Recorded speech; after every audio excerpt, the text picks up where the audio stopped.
गुरुर्ब्रह्मा गुरुर्विष्णुर् गुरुर्ब्रह्मा गुरुर्विष्णुर् गुरुर्देवो महेश्वरः गुरुर्देवो महेश्वरः गुरुसाक्षात् परब्रह्म गुरुर्साक्षात् परब्रह्म तस्मै श्री गुरवे नमः तस्मै श्री गुरवे नमः।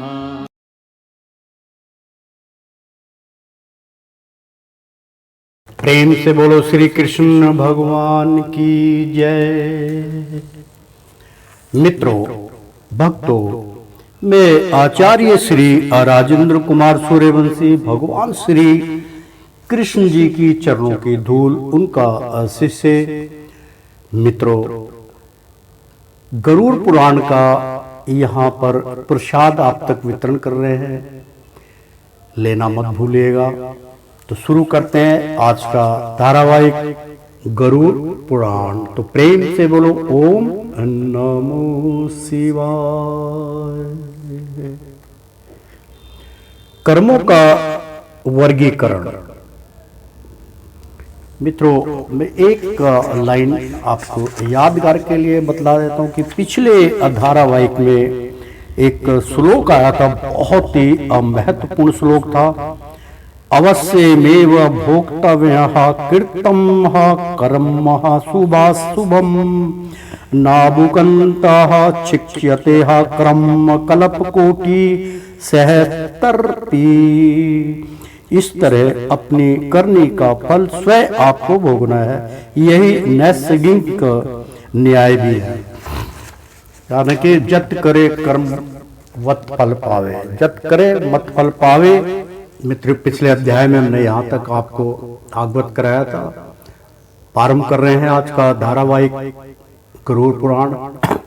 कर्मों का वर्गीकरण। कर्मों को 3 वर्गों में बांटा गया है। ये जीव के अनेक पूर्व जन्मों के असंचित पाप व पुण्य कर्म है। पहला संचित कर्म, जिसके अंतर्गत वे कर्म आते हैं जो अतीत के अस्तित्वों का योगफल है, जिसके प्रतिफलों का अनुभव अभी नहीं किया जा सकता है। दूसरा अपारब्ध कर्म है, जो वर्तमान जीवन के आरंभ होने से पूर्व संचित कर्मों में सबसे प्रबल तथा फल देने हेतु उन्मुख रहे थे। माना गया है कि अपारब्ध कर्मों के आधार पर ही वर्तमान योनि अनिश्चित हुई है। अतः संचित कर्मों से वर्तमान जन्म हेतु निर्धारित अच्छे व बुरे कर्म जो वर्तमान जीवन में भोगने होते हैं, प्रारब्ध कर्म कहलाते हैं। जो आप कर रहे हैं मित्रों, वो कर्म को प्रारब्ध कर्म कहते हैं कि आरंभ से यानी कि शुरू से वो कर्म में जुड़े हुए हैं आप, तो कर्म कहलाते हैं। प्रारब्ध वर्तमान जन्म में आयु व अनुकूल प्रतिकूल परिस्थिति में मिलने वाले फल है। तीसरा क्रियामाण कर्म है। यथार्थ में कर्म का तात्पर्य क्रियामाण कर्म से ही है, जिसको व्यक्ति वर्तमान योनि में संग्रहित करता है। पुण्य व पाप कर्मों का संचय केवल मनुष्य योनि में ही होता है।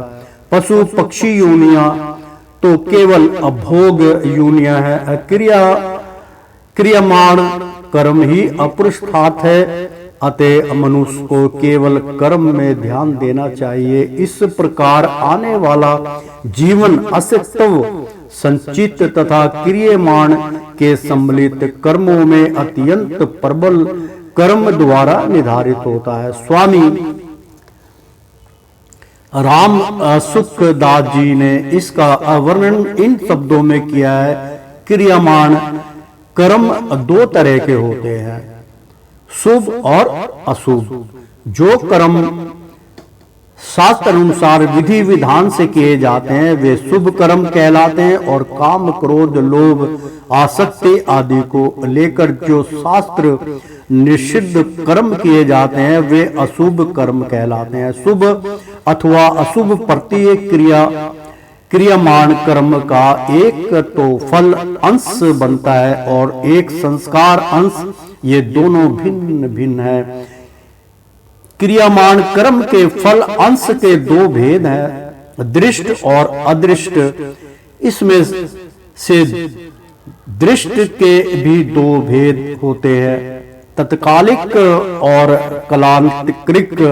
जैसे भोजन करते हुए जो रस आता है, सुख होता है, प्रसन्नता होती है और अतृप्त होती है, यह दृष्ट का तात्कालिक फल है। और भोजन के परिणाम में आयु बल आरोग्य आदि का बढ़ना, यह अदृष्ट का कालांतरिक फल है। ऐसे ही जिसका अधिक मिर्च खाने का स्वभाव है, वह जब अधिक मिर्च वाले पदार्थ खाता है तब उसको प्रसन्नता होती है, सुख होता है, और मिर्च की तीक्ष्णता के कारण मुंह में जीभ में जलन होती है, आंखों से और नाक से पानी निकलता है, सिर से पसीना निकलता है। यह दृष्ट का तत्कालिक फल है। और कुपत्ते के कारण पेट में जलन और रोग दुख आदि का होना, यह अदृष्ट का कालांतरिक फल है। मित्रों, कहने का मतलब है आप अपने कर्म के अनुसार ही फल भोगते हैं, अपने कर्म के अनुसार ही आप दुख पाते हैं, अपने कर्म के अनुसार ही आप बीमार होते हैं।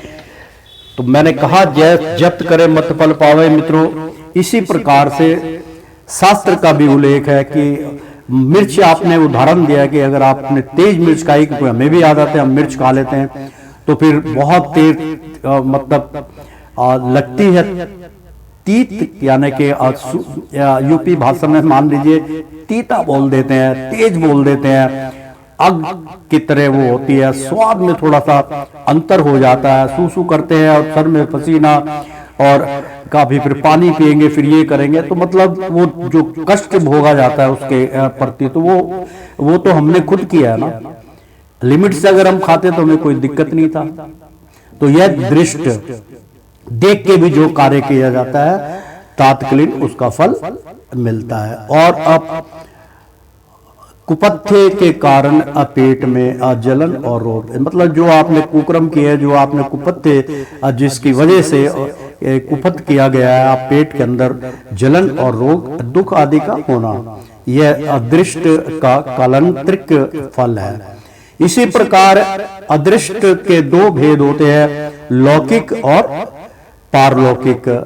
जीते जी ही फल मिल जाए, इस भाव से यज्ञ, दान, तप, तीर्थ, व्रत, मंत्र, जप आदि शुभ कर्मों को विधि विधान से किया जाए और उसका कोई प्रबल प्रतिबंध ना हो, तो यहाँ ही संतान, धन, यश, प्रतिष्ठा आदि अनुकूल की प्राप्ति होना और रोग निरंतरता तथा प्रतिकूल की निवृत्ति होना, यह अदृष्टता का लौकिक फल है। यहाँ दृष्ट का कालांतरिक फल और अदृष्ट का लौकिक फल, दोनों का फल एक समान ही दिखता है, फिर भी दोनों में अंतर है। जो कालांतरिक फल है वह सीधे मिलता है और प्रारब्ध बनकर नहीं, मेहनत करके आपने उस कार्य को नहीं किया, इसलिए तत्काल ही आपने वो कार्य किया तो उसका कालांतरिक फल है। जो आपने किया उसका अंतरकरण में फल भोगना पड़ेगा। प्रारब्ध बनकर नहीं, क्योंकि प्रारब्ध में मेहनत करनी पड़ेगी, फिर भोजन किया, परंतु जो अलौकिक फल है, बहुत सुंदर अलौकिक फल है, वह प्रारब्ध बनकर मिलता है। यानी कि आपने भजन कीर्तन मेहनत की है और बहुत शुद्ध करण से आपने समय का जो है दुरुपयोग ना करके उसका उचित प्रयोग किया है, तो उसको लौकिक फल कहते हैं। लौकिक परमात्मा से जुड़ा होता है, लौकिक खुशबूदार होता है, लौकिक जो है वो भगवान के प्रति ध्यान को भी कहते हैं। तो मरने के बाद स्वर्ग आदि की प्राप्ति हो जाए, इस भाव से यथार्थ विधि विधान और श्रद्धा विश्वास पूर्वक जो यज्ञ दान तप आदि शुभ कर्मों किए जाए, तो मरने के बाद स्वर्ग आदि लोकों की प्राप्ति होना, यह अदृष्ट का पारलौकिक फल है। यानी कि जो इस भूलोक से, इस मृत लोक से और ये जो है इस लोक से परे का लोक है, उसको पारलौकिक कहते हैं, पर ब्रह्मा कहते हैं, तो उसका फल आपको प्राप्त होगा। ऐसे ही डाका डालने, चोरी करने, मनुष्य की हत्या करने आदि अशुभ कर्मों का फल यहाँ ही कैद, जुर्माना, फांसी आदि होना, यह अदृष्ट का लौकिक फल है। यानी कि जिसको जानबूझ के किया जाए और अपना ओझल कर दिया जाए, अदृष्ट हो जाए, मतलब जानबूझ के किया जाना। देख रहे हैं आपकी, अगर हम ये गलती करेंगे तो इसकी सजा मिलेगी, उसको तो अदृष्ट का लौकिक फल है, मतलब उसके विपरीत आपको जो फल मिलेगा वो है। और पापों के कारण मरने के बाद नरक में जाना, पशु पक्षी कीट पतंग आदि बनना, यह अदृष्ट का अपार अलौकिक फल है। ये भी जो आपको यातनाएं दी जाएंगे, जब इसमें धकेला जाएगा, इसको भी पारलौकिक कहते हैं। मित्रों, प्रेम से बोलो नमो शिवाय। तो मित्रों, पाप पुण्य के इस लौकिक और पारलौकिक फल के विषय में एक बात और समझना आवश्यक है कि जिन पाप कर्मों का फल यही कैद, जुर्माना, अपमान, निंदा आदि के रूप में भोग लिया गया है, उन पापों का फल मरने के बाद भोगना नहीं पड़ेगा, परंतु व्यक्ति के पाप कितनी मात्रा थे, यानी कि कितनी मात्रा के थे और उसका भोग कितनी मात्रा में प्राप्त हुआ, अर्थात उन पाप कर्मों का फल उसने पूरा भोगा या अधूरा भोगा, इसका पूरा पता मनुष्य को नहीं लगता, क्योंकि मनुष्य के पास इसका कोई माप तौल नहीं है, परंतु भगवान को इसका अपूरा ज्ञान है। अतः कानून के अनुसार उन पापों का फल यहाँ जितने अंश में कम भोगा गया है, उतना इस जन्म में या मरने के बाद भोगना ही पड़ेगा। इसलिए मनुष्य को ऐसी शंका नहीं करनी चाहिए कि मेरा पाप तो कम था पर दंड अधिक भोगना पड़ा, अथवा मैंने पाप तो किया नहीं पर दंड मुझे मिल गया, कारण कि यह अस्वर्ग स्वर्ग सुहद स्वर्ग समर्थ भगवान का विधान है कि पाप से अधिक दंड कोई नहीं भोगता, और जो दंड मिलता है वह किसी ना किसी पाप का ही फल होता है। मित्रों, तात्पर्य कहने का ये है कि पाप कर्म जो है घोर कलयुग में प्रबल है, हमें इसका ज्ञान होना चाहिए। गुरु के प्रति ये ज्ञान प्राप्त कीजिए कि पाप कौन कौन से हैं। किस हो सकता है जो आप पुण्य करें उसको पाप समझते हैं, जो पाप करते हैं वो पुण्य हो।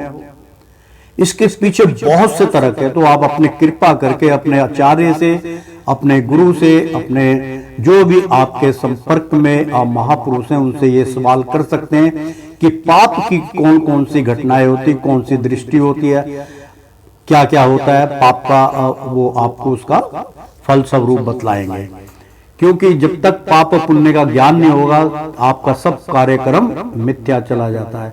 इसी तरह धन संपत्ति मान आदर प्रशंसा निरोगता आदि अनुकूल परिस्थिति के रूप में पुण्य कर्मों का जितना फल यहाँ भोग लिया है उतना अंश तो यहाँ नष्ट हो ही गया, और जितना शेष रह गया वह परलोक में पुण्य भोगा जा सकता है। यदि पुण्य कर्मों का पूरा फल यही भोग लिया गया है तो पुण्य यहीं पर समाप्त हो जाएंगे। क्रियमाण कर्म के संस्कार अंश के भी दो भेद हैं, शुद्ध एवं पवित्र संस्कार और अशुद्ध एवं अपवित्र संस्कार। शास्त्र विभक्त कर्म करने से जो संस्कार पड़ते हैं वे अशुद्ध एवं पवित्र होते हैं, और शास्त्र नीति लोक मर्यादा के विरुद्ध कर्म करने से जो संस्कार पड़ते हैं वे अशुद्ध एवं अपवित्र होते हैं, वही पाप है। इन दोनों शुद्ध और अशुद्ध संस्कारों को लेकर स्वभाव प्राकृतिक आदत बनता है, क्योंकि हम अपने आदत को नहीं सुधार सकते, अपने स्वभाव को नहीं सुधार सकते, क्योंकि प्राकृतिक के हिसाब से हमारा जीवन चलता है। तो मित्रों, उन संस्कारों में से अशुद्ध अंश का सर्वथा नाश करने पर अस्वभाव अशुद्ध निर्मल पवित्र हो जाता है, परंतु जिन अपूर्वकृत कर्मों से अस्वभाव बना है उन कर्मों की भिन्नता के कारण जीवन अमुक्त मनुष्यों के स्वभावों में भी अब भिन्नता रहती है। इस विभिन्न स्वभावों के कारण ही उनके द्वारा विभिन्न कर्म होते हैं। संस्कार अंश से जो अस्वभाव बनता है वह एक दृष्टि से बहुत प्रबल होता है।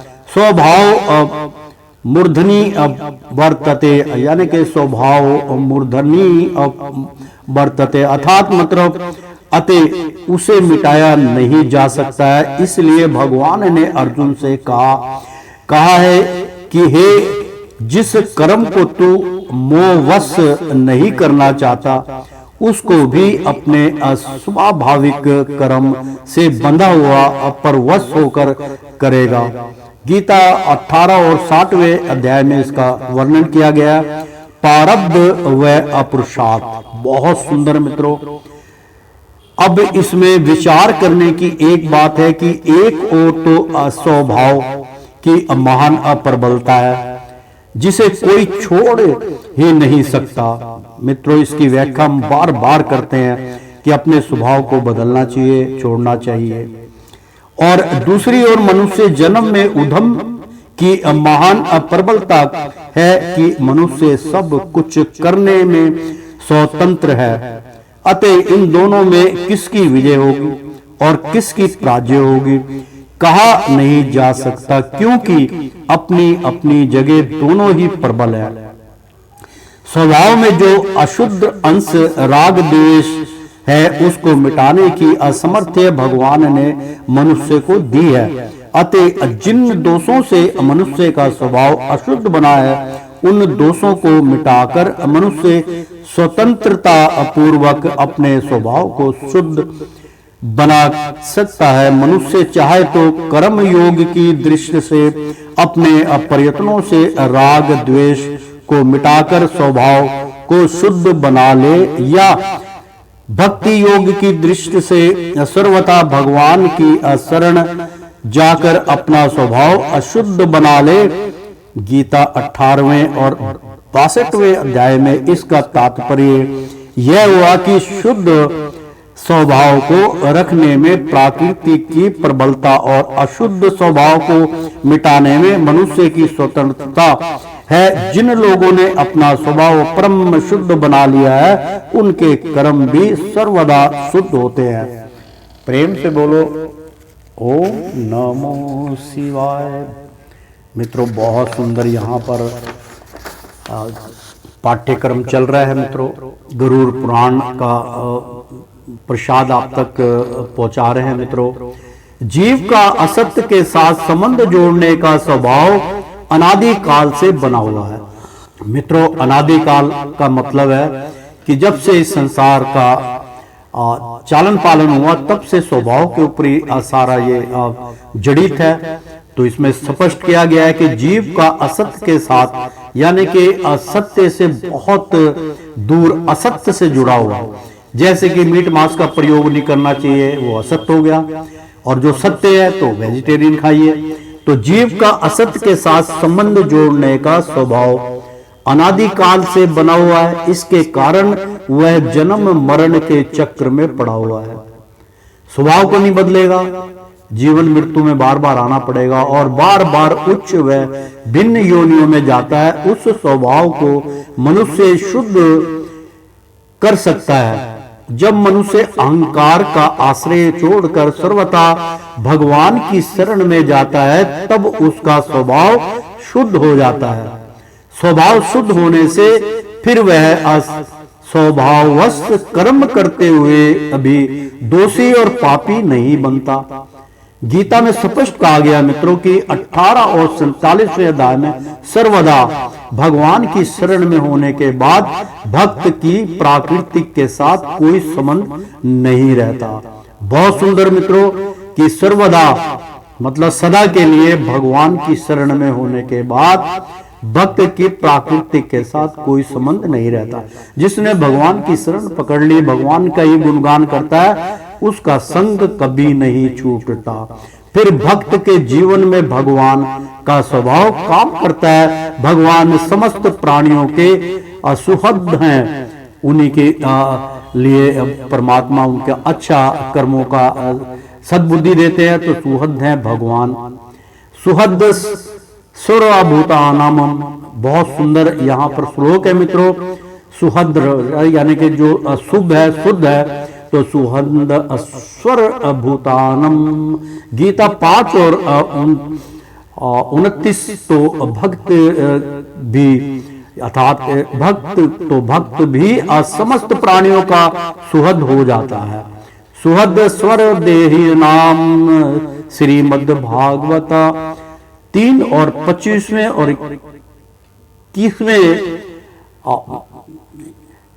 श्लोक में ये बतलाया गया है कि अनेक मनुष्य जन्मों में किए हुए जो कर्म फल अंश और संस्कार अंश अतः कारण में संग्रहित रहते हैं। मैं एक बार फिर दोहराऊंगा, बहुत महत्वपूर्ण इसमें आपका ज्ञान है कि सुहृद स्वर देह नाम से श्रीमद् भागवत में 3 और 25वें 21 का में ये श्लोक है कि अनेक मनुष्य जन्मों में किए हुए जो कर्म, मतलब प्रत्येक जन्म में जो आप कर्म करते हैं, फल अंश और संस्कार अंश, यानी कि उसी का फल अंश है और जो आपने संस्कार है आपके अंदर उसका भी अंश है। अतः कारण में असंग्रहित रहते हैं, मतलब उसी कार्य में जुटे रहते हैं इस जन्म में भी, और जो जन्म बीत जाता है दोबारा जन्म में भी इसी के कार्य में लगे रहते हैं। इसलिए अपने स्वभाव को बदल लेना चाहिए, भगवान की शरणागत में जाना चाहिए।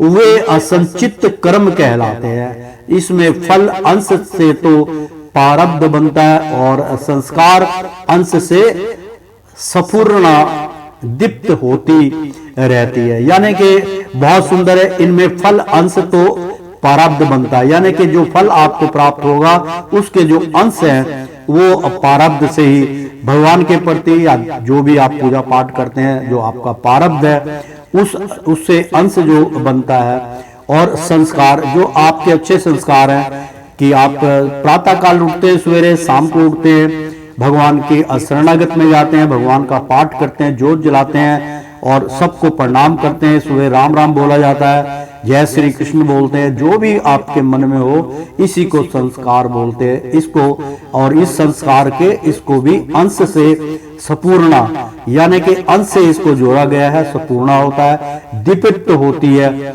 यानी कि इसी से दीप्ति होती है। दीप्ति का अर्थ होता है मित्रों कि आपने जो कर्म किया वो साथ के साथ भोग के मिथ्या चला गया और ये दीप्त होती रहती है, उन आएगी चली जाएगी। उन संपूर्णाओं में भी वर्तमान में किए गए जो नए क्रियमान कर्म संचित में भर्ती हुए हैं, प्राय उनकी ही संपूर्णा होती है। कभी कभी असंचित में भर्ती हुई पुराने कर्मों की भी असपूर्णा हो जाती है। इस प्रकार परमात्मा की प्राप्ति होने पर बुरी असपूर्णाएं नष्ट हो जाती हैं। जो सपूर्णाएं जो विचार आते हैं, जो बुरे विचार आते हैं वो नष्ट हो जाते हैं परमात्मा का अगर ध्यान करते हैं तो। प्रारब्ध कर्मों का फल प्रतीतियां रूप से, यानी कि जो प्रारब्ध जो उत्पन्न होता है, जो प्रारब्ध किए गए कर्म से जो आपको प्राप्ति मिलती है उसका जो फल होता है परिस्थिति रूप से सामने आता है। कर्मों में मनुष्य के प्रारब्ध की अप्रधानता है या पुरुषार्थ की, प्रारब्ध बलवान है या पुरुषार्थ। बहुत सुंदर यहाँ पर श्लोक है मित्रों की प्रारब्ध बलवान है या पुरुषार्थ, क्वेश्चन एंड आंसर। इस विषय में बहुत सी शंकाएं हुई करती हैं। उनके समाधान के लिए पहले ये समझ लेना आवश्यक है कि प्रारब्ध और पुरुषार्थ क्या है। बहुत सुंदर। मनुष्य में 4 तरह की चाह हुआ करती है। बहुत शानदार विषय है मित्रों। धर्म की, धन की, भोग की एवं मुक्ति की, ये लालसाएं होती है मित्रों। देख लो मैं एक बार फिर कि मनुष्य में 4 तरह की चाह होती है, यानी कि 4 प्रकार से तृष्णा आपको घेर के रखती है। उसी को भगवान का जाल, माया जाल बोल सकते हैं आप। सबसे पहले है धर्म, कि मैं कौन से मार्ग को पकड़ूं जिससे मैं धर्म की कमाई करूं, जो पुण्य प्राप्त हो। धर्म की नंबर 1, नंबर 2 धन की। आपका प्रारब्ध धन की तरफ भाग रहा है तब धन प्राप्त होगा। भोग की, उसके बाद आप तीसरा भोग की तरफ भागते हैं एवं मुक्ति की, और कि भाई ये सब कुछ करने के बाद मुझे मुक्ति प्राप्त हो जाए। तो इन्हीं पुरुषार्थ कहते हैं, इन्हें पुरुषार्थ कहते हैं कि पुरुष का यही धर्म है। धर्म और अर्थ एक दूसरे की अबुद्धि करने वाले हैं, लेकिन कामनाएं धर्म और अर्थ दोनों को खा जाती है। तो मित्रों प्रेम से बोलो सियापति रामचंद्र की जय, भगवान श्री कृष्ण की जय। तो मित्रों ओम नमो शिवाय। तो श्रीमन नारायण नारायण हरि हरि, तेरी लीला सबसे न्यारी न्यारी, बोलो हरि हरि। प्रेम से बोलो सियापति रामचंद्र भगवान की जय।